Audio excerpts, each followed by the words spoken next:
इस दुनिया में ना तो कुछ मुश्किल होता है ना ही आसान होता है। सारा खेल मानने का है। जो मानता है कि उसके लिए मुश्किल है तो उसके लिए मुश्किल है, और जो मान लेता है कि मेरे लिए आसान है तो उसके लिए सब आसान है।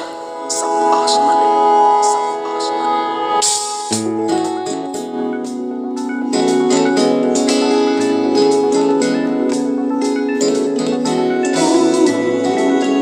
Okay, my dear students. So welcome you all to the classes of semester 1. आप सभी का सेमेस्टर 1 के क्लास में स्वागत है।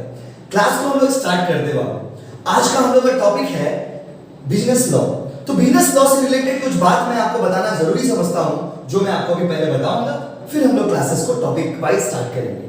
सिंस आज हम लोग का फर्स्ट क्लास है और सिंस कल रिजल्ट भी है आप लोग का, तो हम थोड़ा कम पढ़ेंगे, but still so let's start with the topic को हम लोग स्टार्ट करते हैं बाबू। सबसे पहला बात, आपका सब्जेक्ट का नाम, मैं एकदम जीरो से स्टार्ट करता हूं। सबसे पहला बात, आपका जो सब्जेक्ट है वो है बिजनेस लॉ। प्लीज आप समझिए ध्यान से, आपका जो सब्जेक्ट है वो है बिजनेस लॉ। मतलब इस सब्जेक्ट में हम लोग कुछ रूल्स रेगुलेशंस पढ़ेंगे, कुछ ऐसे फैक्ट्स पढ़ेंगे जो गवर्नमेंट ने बनाया है रिलेटेड टू बिजनेस। इतना तो आप समझ गए। तो बिजनेस लॉ में आपको क्या पढ़ना है? बिजनेस लॉ में आपको ये पढ़ना है all the rules and regulations related to the business. अच्छा, ये सब्जेक्ट जनरल वाले बच्चों के लिए भी और ऑनर्स वाले बच्चों के लिए भी सेम है। दूसरा बात क्लियर। तीसरा बात, इस सब्जेक्ट में अब ये मत सोचना क्लास 12 की तरह कि क्लास 12 में किसी का सीएलपीए था, किसी का सीएलपीए नहीं था। माय डियर फ्रेंड्स, बीकॉम में सारे बच्चों का सेम सब्जेक्ट है। स्टार्ट करते हैं टॉपिक को हम लोग। तो आज का हम लोग का टॉपिक क्या है? Business law. अच्छा, एक बार आपको बता दूं कि क्वेश्चन कैसा आएगा। बिजनेस लॉ आपका पूरा का पूरा एमसीक्यू पेपर है, मतलब इससे लॉन्ग क्वेश्चंस नहीं आएंगे। सो माय डियर स्टूडेंट्स, जब आप एमसीक्यू पेपर को पढ़ते हो तो उसमें पढ़ने से ज्यादा समझना जरूरी होता है। तो टॉपिक को समझने पे हम लोग ज्यादा फोकस करेंगे, समझने पे हम लोग ज्यादा जोर देंगे। ठीक है बाबू। उसके बाद एमसीक्यू पेपर अगर है तो क्वेश्चन कैसा आएगा? क्वेश्चन का पैटर्न जो है, पूरा जो 80 मार्क्स का पेपर आपका रहेगा, 20 मार्क्स इंटरनल असेसमेंट जो मैंने ऑलरेडी बता चुका हूं आप लोगों को। 80 मार्क्स का जो पेपर रहेगा उसका पैटर्न क्या है? उसका पैटर्न है 1 into 20 और 2 into 30। ठीक है बाबू। तो 20 मार्क्स का एमसीक्यू, 60 मार्क्स का भी एमसीक्यू। तो टोटल 80 मार्क्स का पेपर डिवाइडेड रहेंगे। एक हो गया ग्रुप ए और एक हो गया group B. So my dear students, class को हम लोग स्टार्ट करते हैं without wasting the time. Time को बिना वेस्ट किए हुए अपना टॉपिक पे हम लोग जाते हैं और टॉपिक को स्टार्ट करते हैं। चलिए, वेल माय डियर स्टूडेंट्स, आज का टॉपिक क्या है? आज हम लोग लॉ का, बिजनेस लॉ का पहला चैप्टर पढ़ेंगे। पहला चैप्टर का नाम है the Indian contract act, the Indian contract act, 1872। My dear students, ये जो चैप्टर आप पढ़ने जा रहे हो, ये चैप्टर आपके सिलेबस का 30 मार्क्स कवर करेगा। उसका आप फर्स्ट क्लास करने जा रहे हैं, मतलब 80 मार्क्स का टोटल सिलेबस है, उसमें 30 मार्क्स तो यही चैप्टर कवर कर लेगा। Fine and good. चलिए, तो इस चैप्टर के एक टॉपिक आपको बारीकी से समझने होंगे, ध्यान से समझने होंगे, और हम लोग पढ़ाई को स्टार्ट करते हैं, फिर जैसा होगा आपको बता दिया जाएगा। So let's proceed the topic. Indian contract act 1872, 30 marks का टॉपिक है, इसको हम लोग स्टार्ट करते हैं। सबसे पहला बात, इस चैप्टर में क्या पढ़ेंगे? इस चैप्टर में जो टॉपिक है हम लोग का था इंडियन कॉन्ट्रैक्ट एक्ट 1872। सर ये कैसा नाम है बताइए तो? आज तक ऐसा नाम तो नहीं देखे, ऐसा नाम आप पहले भी देखे हो, बस आज हम इसको महसूस करेंगे। क्लास 12 में जब आप थे तो पार्टनरशिप एक्ट 1932 नाम सुने होंगे, पार्टनरशिप का सम्स बनाना। जब आप क्लास 12 में थे तो कंपनीज एक्ट 2013 का थ्योरी क्वेश्चंस बहुत सॉल्व किए होंगे, लेकिन वो कहते हैं ना, दिल के अरमां आंसुओं में बह गए, वही हो गया। बहुत सारे बच्चों ने बहुत मेहनत किया बट एग्जाम से नहीं हुआ। खैर उसको छोड़िए, वो बात करके फायदा नहीं है। So let's go to the topic. Topic क्या बच्चे लोग? टॉपिक है हम लोग का इंडियन कॉन्ट्रैक्ट एक्ट 1872। मतलब इस कानून में, इस चैप्टर में हम लोग कॉन्ट्रैक्ट के बारे में पढ़ेंगे। इस चैप्टर में हम लोग कॉन्ट्रैक्ट के बारे में पढ़ेंगे, और ये वाला जो कानून है वो 1872 में आया था। कभी भी आप लॉ का नाम ना ऐसे ही देखोगे, पार्टनरशिप एक्ट 1932 मतलब वो 1932 में आया था, कंपनीज एक्ट 2013 मतलब वो 2013 में आया था। तो ये जो लॉ हम लोग पढ़ने जा रहे हैं, ये जो चैप्टर हम लोग पढ़ने जा रहे हैं, इसका इंट्रोडक्शन पार्ट से बात हम लोग स्टार्ट करते हैं। पहला point number 1, the Indian contract act में इस चैप्टर में आप किसके बारे में पढ़ोगे? इस चैप्टर में आप किसके बारे में पढ़ोगे? So my dear student friends, इस चैप्टर में हम लोग कॉन्ट्रैक्ट के बारे में पढ़ेंगे कि कॉन्ट्रैक्ट क्या होता है, कॉन्ट्रैक्ट किसे कहते हैं, कॉन्ट्रैक्ट कैसे करते हैं, कॉन्ट्रैक्ट के क्या कंडीशंस है। तो मैं आज आपको कॉन्ट्रैक्ट का डेफिनेशंस पढ़ाऊंगा, बताऊंगा, समझाऊंगा, एग्जांपल्स दूंगा। लेकिन उससे पहले मैं आपको कुछ इंट्रोडक्शन का बात बता देता हूं जिससे क्वेश्चन आता है। पहला, Indian contract act came in which year? तो 1872। इंडियन कॉन्ट्रैक्ट एक्ट कौन से ईयर में आया था? 1872। फिर एक क्वेश्चन आता है कि कोई भी लॉ जब बनता है ना तो वो एक पर्टिकुलर डेट में पास हुआ होगा। कोई ना कोई तो ऐसा दिन होगा ना जब ये लॉ पास हुआ होगा। लोकसभा, राज्यसभा, अलग अलग हाउसेस होते हैं, उसमें जब ये पास हुआ होगा तो उसका वो डेट आपको याद करना है। वो डेट मेरा नोट्स में दिया हुआ है, मैं एक बार बोलता हूं। इंडियन कॉन्ट्रैक्ट एक्ट जो है वो 25 अप्रैल को ये पास हो गया था। मतलब 25 अप्रैल को इसको अप्रूवल मिल गया था। लेकिन ये जो लॉ है ये 1 सितंबर 1872 से होल इंडिया में एप्लीकेबल था except Jammu and Kashmir. Last year तक जब हम लोग बच्चों को पढ़ाते थे तो हम लोग बच्चों को ये बताते थे, आप देखोगे मेरा नोट्स में भी लिखा हुआ है एक्सेप्ट जम्मू एंड कश्मीर वाला जो पार्ट है वो नोट्स में बोल्ड कर दिया गया है। क्यों? क्योंकि याद रखिएगा इंडिया में जितने भी लॉज थे वो सारे लॉ लास्ट ईयर तक जम्मू एंड कश्मीर में एप्लीकेबल नहीं हुआ करते थे। लेकिन अब जब मैं आपको पढ़ा रहा हूं 2020 में जब मैं आपको पढ़ा रहा हूं तो मैं आपको ये बता रहा हूं कि Indian contract act is applicable to the whole India. आगे हम लोग पिछला साल तक क्या पढ़ाते थे? पिछला साल पढ़ाते थे बच्चों को एक्सेप्ट जम्मू कश्मीर, मतलब पूरा इंडिया में एप्लीकेबल था जम्मू कश्मीर छोड़ करके। लेकिन अब जो ये लॉ है इंडियन कॉन्ट्रैक्ट एक्ट 1872, ये जो लॉ आपको पढ़ाने जा रहे हैं इंडियन कॉन्ट्रैक्ट एक्ट 1872, ये जम्मू कश्मीर में भी एप्लीकेबल है। तो जो नोट्स आपको भेजे ना या जो आपको कोचिंग का स्टडी मटेरियल जब आपको मिलेगा उसमें ये वाला लाइन को हल्का सा स्क्रैच कर देना, पेंसिल से स्क्रैच कर देना, क्योंकि मैंने ऑलरेडी नोट्स में बोल्ड किया है, बट आप उसको स्क्रैच कर देना तो आपको पता लगेगा कि ये पहले था अब नहीं है। मतलब वो जो लाइन लिखा हुआ है वो पहले था लेकिन अब नहीं है। सो माय डियर स्टूडेंट्स, 3 बात मैंने आपको अभी तक बताया। 3 बात। पहला बात, इस चैप्टर में हम लोग कॉन्ट्रैक्ट के बारे में पढ़ेंगे। दूसरा बात, इंडियन कॉन्ट्रैक्ट एक्ट जो था वो 1872 में आया था। तीसरा बात, इंडियन कॉन्ट्रैक्ट एक्ट जो था वो 25 अप्रैल को पास हुआ था। चौथा बात, इंडियन कॉन्ट्रैक्ट एक्ट जो था वो 1 सितंबर से इन्फोर्सेबल हुआ था, पूरे कंट्री में एप्लीकेबल हुआ था, पूरे कंट्री में लागू हो गया था एक्सेप्ट जम्मू एंड कश्मीर। 2019 तक हम लोग ऐसे पढ़ाते थे बच्चों को, लेकिन अब including Jammu and Kashmir. So my dear students, पहला बात, in this chapter we are going to talk about the contract. Point number 2, in this chapter we'll study about the contracts. Point number 3, the Indian Contract Act was passed in the year 1872. Point number 4, Indian Contract Act जो है वो 25 अप्रैल को पास हुआ था and the Indian Contract Act was enforceable to the whole India except Jammu and Kashmir till last year. लेकिन now in this year आप लोग जब एग्जाम दोगे आप लोगों को क्वेश्चन पूछेगा कि the Indian contract act is applicable to, तो आप बोलेंगे whole India including Jammu and Kashmir. So my dear students, अब जो ये लॉ आपको मैं पढ़ाने जा रहा हूं ये पूरा इंडिया में एप्लीकेबल है, इवन जम्मू कश्मीर में भी एप्लीकेबल है, याद रखिएगा। ठीक है बाबू, तो टॉपिक को हम लोग स्टार्ट करते हैं, टॉपिक को हम लोग प्रोसीड करते हैं। तो एक बार नोट्स में मैं आपको पढ़ के सुनाता हूं।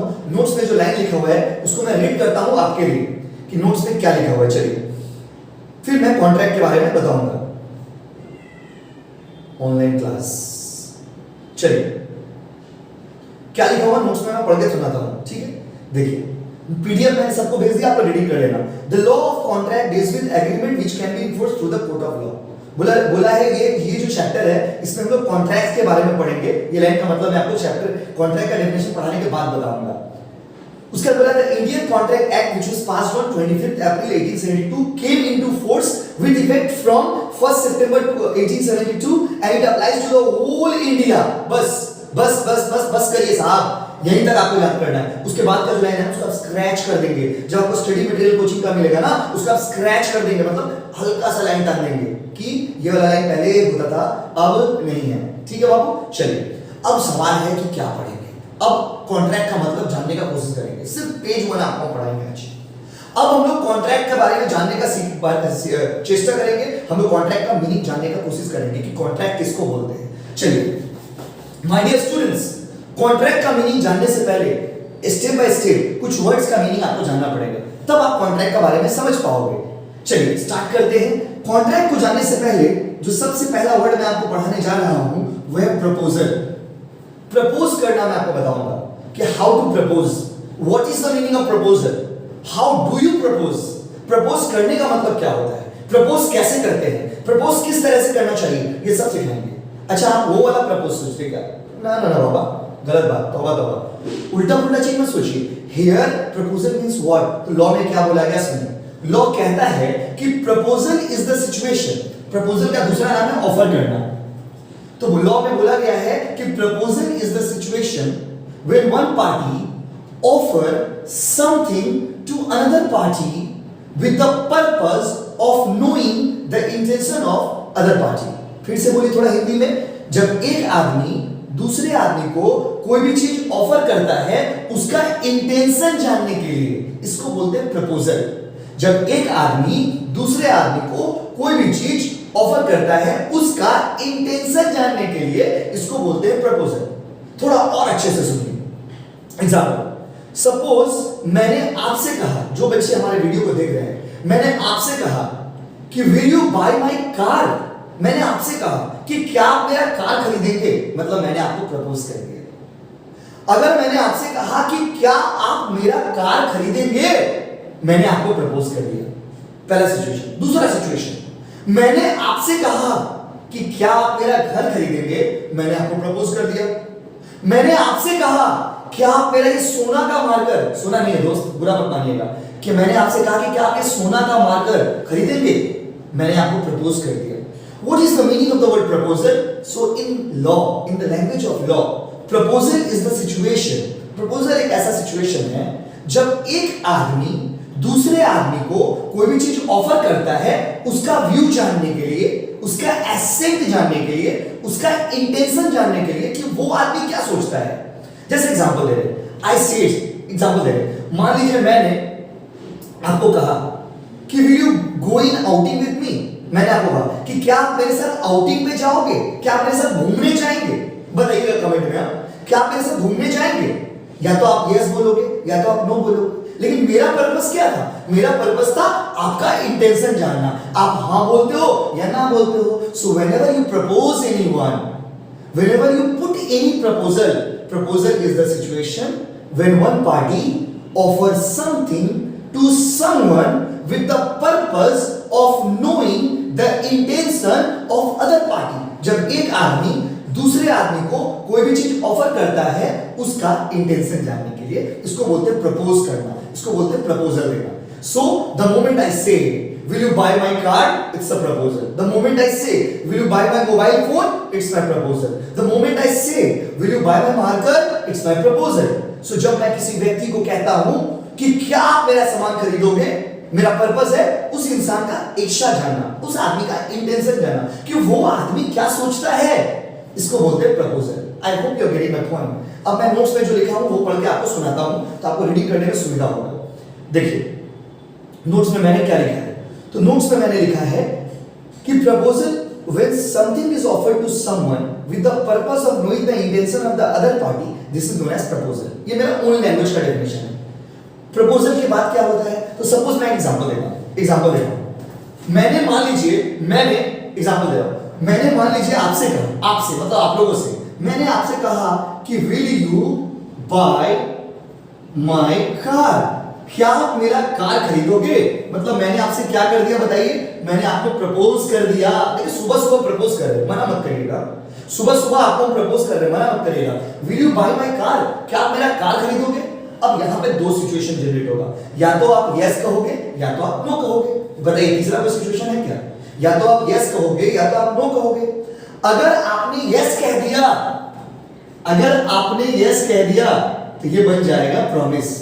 क्या बन जाएगा बाबू, प्रॉमिस।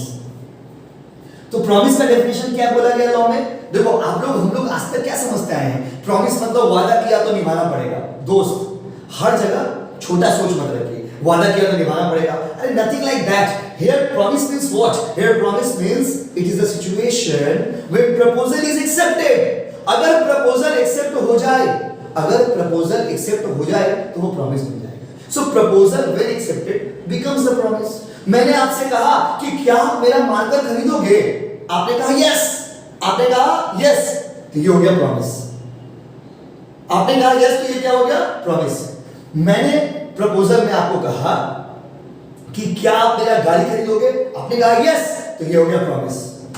मैंने आपसे कहा कि क्या आप मेरा मार्कर खरीदिएगा, आपने कहा यस, हो गया promise. So my dear students, proposal एक ऐसा सिचुएशन है जब एक आदमी दूसरे आदमी को कोई भी चीज ऑफर करता है। प्रॉमिस एक ऐसा सिचुएशन है जब सामने वाला इंसान आपके ऑफर को एक्सेप्ट कर लेता है। सो offer when accepted, proposal when accepted becomes a promise. ठीक है, बस। अच्छा, तो देखिए सबसे पहले क्या होगा बाबू, प्रपोजल प्रपोज किए, सामने वाला रेडी हो गया, मतलब प्रॉमिस भी हो गया। प्रॉमिस के बाद जो वर्ड है बाबू आता है कंसीडरेशन। कंसीडरेशन का मतलब क्या होता है? लॉ कहता है कि कोई भी ऐसा प्रॉमिस जिसमें कंसीडरेशन होता हो। कंसीडरेशन का मतलब होता है लॉ के लैंग्वेज में समथिंग इन रिटर्न। लोकल भाषा में लेन देन। हमने प्रपोज किया, आपने प्रॉमिस कर दिया, कॉन्ट्रैक्ट तो नहीं होगा दोस्त। सिर्फ प्रपोज और प्रॉमिस करने से एग्रीमेंट नहीं बनता है। बोला गया है कि कोई भी ऐसा प्रॉमिस जिसमें consideration, promise with consideration becomes agreement. अगर प्रॉमिस में कंसीडरेशन आ जाएगा तो वो क्या बन जाएगा, एग्रीमेंट। भैया कंसीडरेशन का मतलब समथिंग इन रिटर्न, भैया समथिंग इन रिटर्न का मतलब लेन देन, भैया लेन देन का मतलब एग्जांपल दे दो। हमने कहा कार खरीदोगे, प्रपोज कर दिया, आपने कहा यस, आपने प्रॉमिस कर दिया, फिर आप भाग गए, बात आगे बढ़ेगी नहीं। प्रपोजल और प्रॉमिस के बाद लेन देन का बात होना जरूरी है। आपने कहा कि भैया आप हमको गाड़ी दे दीजिए। आपके लिए कंसीडरेशन क्या हो गया, आपको क्या मिल रहा है, गाड़ी, और मुझे क्या मिल रहा है, पैसा। आपको क्या मिल रहा है, गाड़ी, मुझे क्या मिल रहा है, पैसा। आपको क्या मिल रहा है, गाड़ी, मुझे क्या मिल रहा है, पैसा। तो आपके लिए कंसीडरेशन क्या है, गाड़ी, और मेरे लिए कंसीडरेशन क्या है, पैसा। So my dear students, I hope you are getting my point कि proposal when accepted becomes the promise, and the promise with consideration, मतलब when you talk about the something in return, तो promise में जब consideration आ जाएगा तो वो agreement बन जाएगा। क्या बन जाएगा बाबू, agreement। So promise with consideration is known as agreement। और agreement enforceable by law is known as contract। और कोई भी ऐसा agreement जो कानून की नजरों में सही होगा, जो लॉ की नजरों में सही होगा, उसको हम लोग कॉन्ट्रैक्ट बोलेंगे। मतलब मैंने क्या क्या बोला, मैंने कहा कि आप मेरा गाड़ी खरीदेंगे, प्रपोज कर दिया, आपने कहा यस, आपने प्रॉमिस कर दिया, हम लोग दोनों के बीच में लेन देन का बात हो गया, एग्रीमेंट हो गया। और अगर ये एग्रीमेंट लॉ की नजरों में सही है तो ये कॉन्ट्रैक्ट होगा, अगर ये लॉ की नजरों में सही नहीं है तो कॉन्ट्रैक्ट नहीं होगा। मैं आपको एग्जांपल देता हूं, पहले आप ध्यान से समझ लीजिए। मैं आपको एग्जांपल देता हूं, पूरा सिचुएशन का मैं आपको एग्जांपल देता हूं, आई होप आप समझ जाओगे। जैसे देखिए, सपोज मैंने आपसे कहा कि will you buy my pen, क्या आप मेरा पेन खरीदोगे, तो ये था प्रपोजल। ये क्या था बाबू, प्रपोजल, क्योंकि मैं आपका इंटेंशन जानना चाहता था। आपने कहा यस, तो आपने मेरे से क्या कर दिया, प्रॉमिस। फिर हम लोगों के बीच में कंसीडरेशन का बात हो, लेन देन का बात हुआ। आपने कहा कि भैया हम 100 रुपया देंगे, और हमने कहा कि ठीक है कोई दिक्कत नहीं। तो आपको क्या मिल जाएगा, आपके लिए कंसीडरेशन क्या होगा, आपके लिए कंसीडरेशन होगा पेन, और मेरे लिए कंसीडरेशन क्या होगा, 100 रुपया।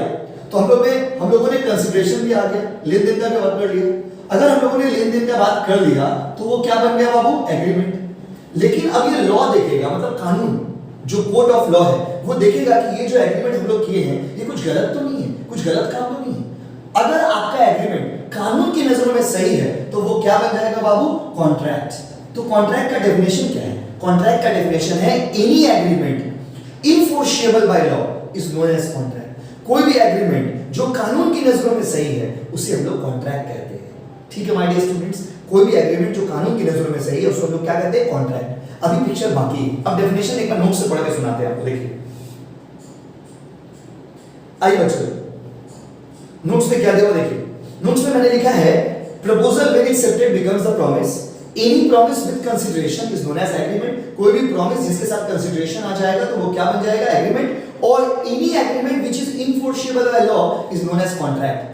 बोला कोई भी ऐसा एग्रीमेंट जो कानून की नजरों में सही होगा उसको क्या बोलेंगे, कॉन्ट्रैक्ट। तो मैं आपको प्यार से एक बार बताता हूं। देखिए मैं यहाँ पर दो एग्जाम्पल लिखने वाला हूँ, दो एग्जाम्पल मैं यहाँ पे लिखूंगा। एक एग्जाम्पल मेरा ये होगा कि एक एग्जाम्पल मेरा ऐसा होगा जहाँ पे एग्रीमेंट होगा, एक एग्जाम्पल मैं ऐसा लिखूंगा जहाँ पे एग्रीमेंट होगा और वो कॉन्ट्रैक्ट भी कहलाएगा, और एक एग्जाम्पल मैं ऐसा दूंगा जहाँ पे एग्रीमेंट तो होगा पर वो कॉन्ट्रैक्ट नहीं कहलाएगा। सो मैं लिख के दिखाता हूँ, देखिए बच्चे, एग्जाम्पल सपोज मैंने लालू प्रसाद से चैट किया। किसे चैट किया? लालू प्रसाद से। देखिए स्क्रीन पे दिखाइए, स्क्रीन पर आपको एक चीज दिखेगा, एक चैट दिखेगा। मैं आज सुबह ना आप लोगों को समझाने के लिए, सिर्फ आप लोगों को समझाने के लिए मैं सुबह लालू प्रसाद से चैट करके आया हूं। मैंने लालू प्रसाद से क्या चैट किया? स्क्रीन पे देखिए, दिखाइए स्क्रीन पे देखिए। मैंने आपसे कहा, मैंने लालू प्रसाद जी से कहा, सपोज आप लोग सारे लोग लालू प्रसाद हो, मैंने लालू प्रसाद जी से चैट किया। क्या चैट किया? एक बार निकालते हैं उसको। चलिए आप देखना कि लालू प्रसाद से जो चैट किया उसमें कौन सा प्रपोजल है, कौन सा प्रॉमिस है, ये सारा चीज मैं आपको अभी समझाऊंगा। चलिए, तो मैंने लालू प्रसाद से चैट किया। देखिए आपको स्क्रीन पर दिखता होगा कि ये कॉन्ट्रैक्ट का एग्जांपल है। मैंने कहा good morning sir, Lalu Prasad ji ने कहा गुड मॉर्निंग गोविंद ने बोला। देखिए तो लालू प्रसाद तो बड़ा आदमी है। फिर मैंने बोला sir will you buy my Royal Enfield 350 Bullet bike, क्या आप मेरा रॉयल एनफील्ड बाइक खरीदेंगे? मतलब हम लालू प्रसाद को प्रपोज कर दिए। किसी को बोलिएगा बता दे रहे, हमने लालू प्रसाद को क्या कर दिया? प्रपोज कर दिया। सुबह लालू प्रसाद को कितना बजे बाबा? 10:38 में, सुबह 10:38 में लालू प्रसाद को प्रपोज करके आए। बोले क्या आप मेरा बुलेट बाइक खरीदेगा? लालू प्रसाद ने क्या इंग्लिश में रिप्लाई दिया? Yes I will by your royal Enfield. Okay, तो मैंने प्रपोज किया, लालू प्रसाद ने यस कह के प्रॉमिस कर दिया। फिर वो हम बोले sir it will be better if we talk about the money, how much will you pay? Sir अगर अच्छा होता हम लोग पैसा का बात कर लेते, कितना रुपया आप देंगे? तो लालू प्रसाद ने कहा हम 1 लाख रुपया देंगे। कंसिडरेशन का बात हो गया। लालू प्रसाद को क्या मिल जाएगा? बुलेट्स। हमको क्या मिल जाएगा? पैसा। मेरे लिए कंसिडरेशन क्या है? पैसा। लालू जी के लिए कंसिडरेशन क्या है? बुलेट। तो कंसिडरेशन का भी बात आ गया, मतलब एग्रीमेंट हो गया। एक बात बताइए, ये जो गाड़ी वाड़ी बेचने का हम लोग बात किए, कुछ गलत काम कर दिए क्या? कोई गलत काम कर दिया? लॉ की नजरों में कुछ गलत काम कर दिया क्या? नहीं ना। So this agreement is enforceable by law. ये एक ऐसा एग्रीमेंट है जिसको लॉ मानेगा, लॉ एक्सेप्ट करेगा, मतलब it will become the contract. Any agreement enforceable by law will become the contract. कोई भी ऐसा एग्रीमेंट जो कानून की नजरों में सही होगा उसको हम लोग कॉन्ट्रैक्ट बोलेंगे। लेकिन अगला चैट, स्क्रीन पे अगला चैट दिखाइए। चलिए, कल्लू डॉन से भी मैंने चैट किया, मैंने 2 लोगों से चैट किया, मैंने 2 लोगों से एग्रीमेंट किया।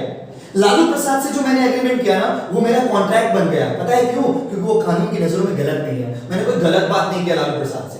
लेकिन कलुआ डॉन से मैंने बात की। कलुआ डॉन स्क्रीन पे दिख रहा है ना, मैंने उसको बोला हेलो डॉन जी, डर के बोलना पड़ेगा। उसने कहा हेलो, मैंने कहा विल यू मर्डर आलिया? बोला क्या आप आलिया का मर्डर करिएगा? हम उसको प्रपोज कर रहे, प्रपोजल हो गया। उसने कहा yeah why not but you have to pay me 5 lakh rupees. बोला आपको 5 लाख रुपए देना पड़ेगा इस काम के लिए, आपको 5 लाख रुपए देना पड़ेगा इस काम के लिए।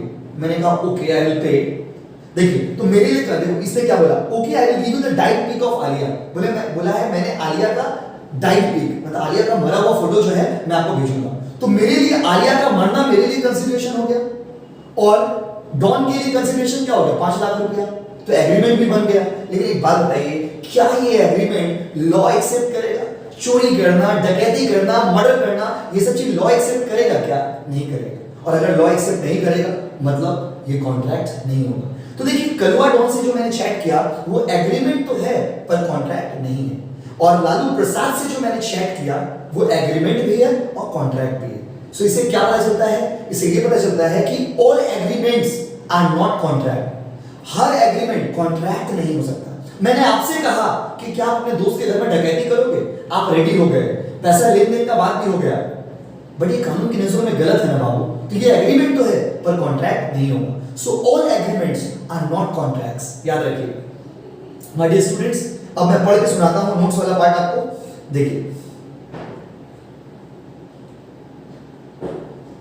देखिए स्टार्ट करते बाबू। देखिए नोट्स में क्या क्या लिखा हूं, मैं आपको पढ़ के सुनाता हूं। स्टार्टिंग से हम proposal when something is offered to someone with the purpose of knowing the intention of other party is known as proposal. Proposal when accepted becomes a promise. Any promise with consideration is known as agreement. और any agreement which is enforceable by law, बोला कोई भी agreement जो कानून की नजरों में सही होगा उसको क्या बोलेंगे? कॉन्ट्रैक्ट। मतलब लालू प्रसाद वाला एग्रीमेंट तो कॉन्ट्रैक्ट है, लेकिन कलुआ डॉन वाला एग्रीमेंट कॉन्ट्रैक्ट नहीं है, क्योंकि मर्डर करने का बात कर रहे हैं, कानून की नजर में गलत है। चलिए अब डेफिनेशन, अब बोलेगा सर फिर से डेफिनेशन। अब जो डेफिनेशन मैं आपको पढ़ाऊंगा ना वो लॉ में, लॉ की किताबों में क्या लिखा हुआ देखिए।